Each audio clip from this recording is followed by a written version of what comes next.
Everybody get up, no need to cram now. We got a real jam going down, going down, going down, going down, going down, going down. Welcome to the Intelligems. We are continuing with the internal jams. Another gem joining us for a jam. We got Sara, Customer Success Manager here at Intelligems. And Sara, I was hoping that today we could jam on COGS, cost of goods sold, and why that is, one, so important just in general, but like why it's so important to Intelligems specifically. Yeah, absolutely. And also thank you for having me, Alex. COGS are super important, especially around certain kinds of tests in Intelligems, like price tests, shipping tests, because they really show how your bottom line is being impacted. Generally, we say that profit per visitor is the North Star for these kinds of tests where you are shifting things that do impact your bottom line. So pricing, increasing or decreasing, shipping rates, anything that has to do with an offer. So how, at the end of the day, do those tests actually impact how much money you're bringing home as a company? And you can't really determine that without looking at what your actual costs are.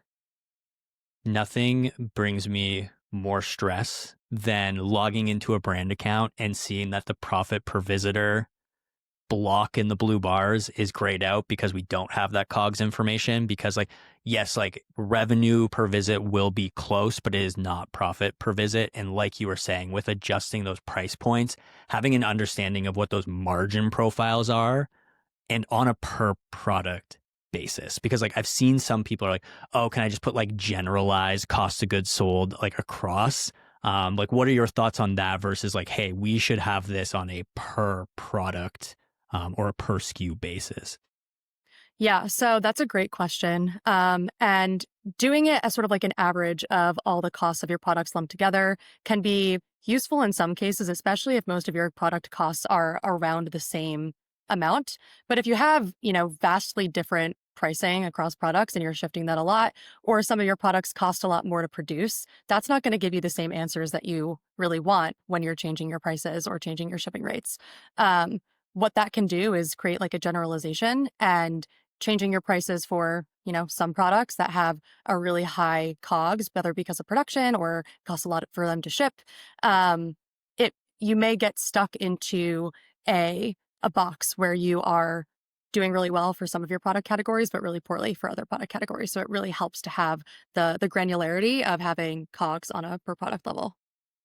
And especially if you have a larger catalog. I was talking to a brand a few weeks ago and hey, some of their products are manufactured in China. Some of their products are manufactured in other countries.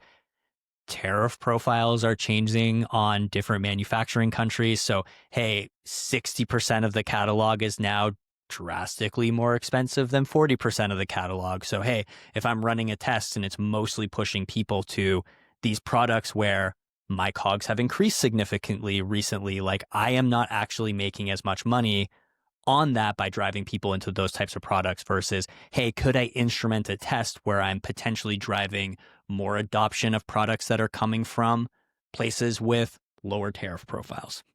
Yep, totally. That comes into play with shipping tests as well. So it's not just the cost of the product itself, but where are you shipping these products to? So if you're shipping overseas to the United States and you're based somewhere else, that can have a huge impact on your business rather than just shipping domestically if you're, again, located somewhere where these tariffs don't exist. And it also comes with what materials you're using for different products. So if some of your products are using materials that are heavily tariffed right now, that's going to impact those products much more, or the other products might not be impacted at all. But it really helps to have that granularity again around those individual product prices.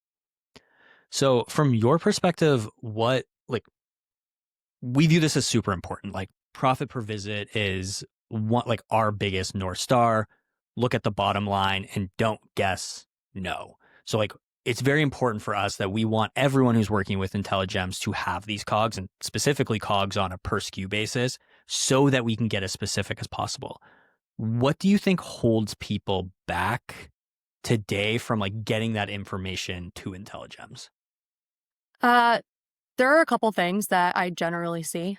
A big one is just the barrier to entry for getting your COGS into the platform itself. And that really depends on where you're keeping your COGS to begin with. So most people are keeping their COGS in Shopify. You can press a button, upload your COGS, super easy. You can even toggle something on that helps it stay in sync. So if you change your COGS in Shopify, you're not going to have to update everything in Intelligems as well. That's really easy. Sometimes people don't want to put the work into, let's say they're not keeping their COGS in Shopify. They have to upload it manually. Some people don't want to put in the work to do that ahead of time, which can lead to problems downstream. So rather than just doing the work now and setting it and forgetting it, because you never really have to do it again until things change, they'd rather just go without the knowledge. And that can cause risks, that can create risks around, is this data actually actionable if you're just relying on revenue or just relying on conversion rate?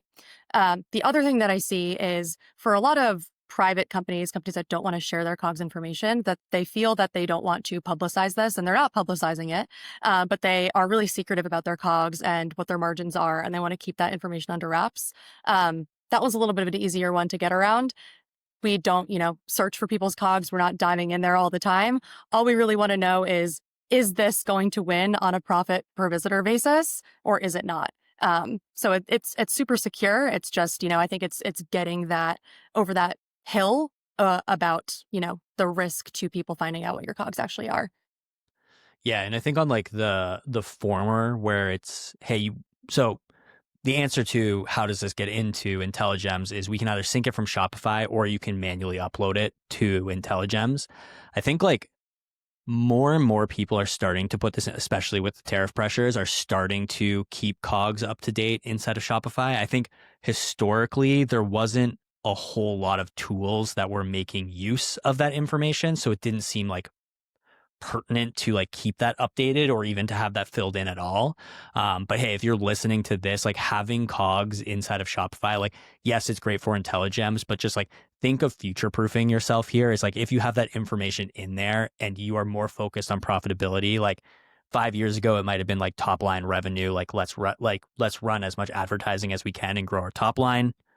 Things have changed. It's more of a focus on like margin preservation and profitability.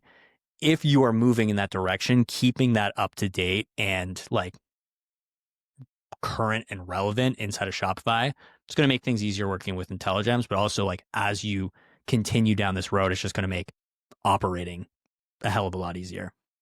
Absolutely. And it's one less place where you have to store and update information. So instead of, going between Shopify for your actual product pricing from a customer facing standpoint, you can keep all that information in one place rather than bouncing between a Google Sheet or some accounting software that you're using. It really just helps keep things all in one place and keeps yourself a little bit more organized. And depending on like who's listening to this, having that COGS information as part of these experiments is like, if you're the finance person at your brand, you are going to make sure that like as people make decisions, they are keeping like the business fundamentals in mind as they do those. And if you are a CRO operator or someone who's like actually facilitating these tests, like having that information in there, it makes having that conversation with someone who has more of like that financial orientation, like the conversations just become so much, I don't even know what the word I want here is, like clean, to have that conversation of like, this is working and it's working from a profitability standpoint, not just hey, this is leading to more conversion. Because the first thing a financial oriented person is going to say when you're like, oh, this led to more conversion. Cool. But is it making us more money? Absolutely. And that's really the key, especially with price and shipping tests, is it actually making you more money? That's the point of you running it.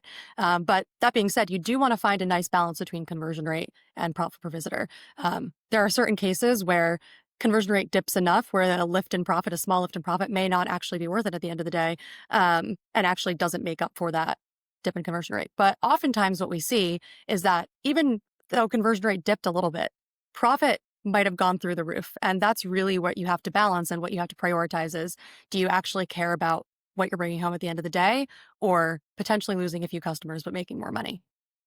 Yep. And that's if there's one thing to walk away from this, having this information in is going to, we call them the blue bars. Like you have access to all of the blue bars when you have this information in. Like you're not missing anything. Like you can actually evaluate the results of an experiment across the board. And again, like every experiment you're going to be targeting something. Hopefully you've put a hypothesis in place and you're trying to validate that hypothesis.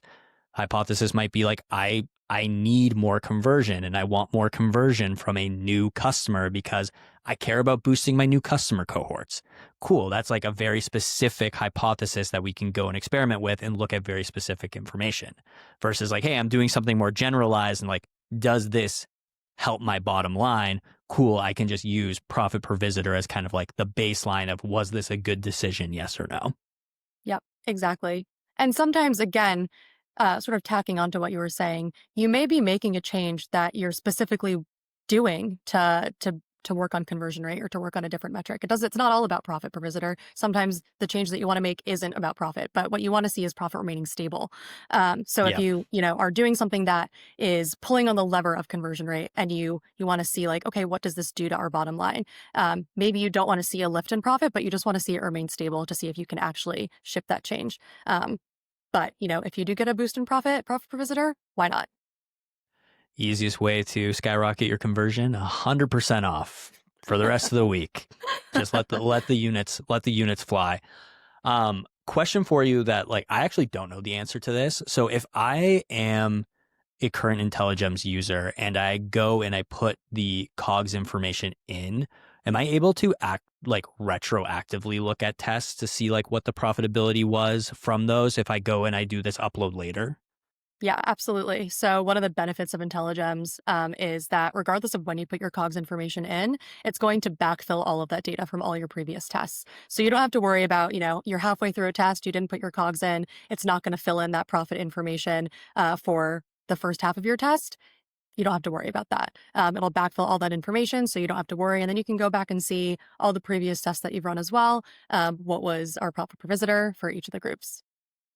So existing customers listening to this, if you haven't uploaded your COGS yet, it is not too late. Don't feel like, oh, I've already done all of this. Like there's no point in doing it now.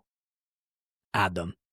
Getting COGS information is like one of the best parts of IntelliGEMS, understanding that profitability. So like take the time to get it in there. It is going to lead to more information and better decisions. Totally. Any parting thoughts on this?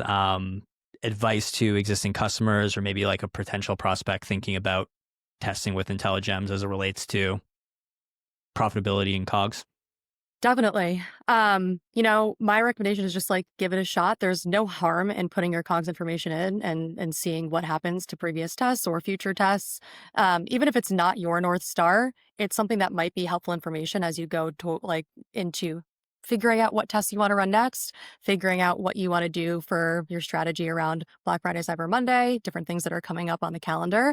It's just helpful information. It's an extra piece of data that might be helpful as you plan and build your business. And you never know when finance is going to come poking around or priorities end up shifting. That tends to happen kind of on a dime in D2C, and having that information in there just makes you prepared. Sara, this was an amazing jam. Thanks for coming to talk COGS with us. Thank you for having me, Alex.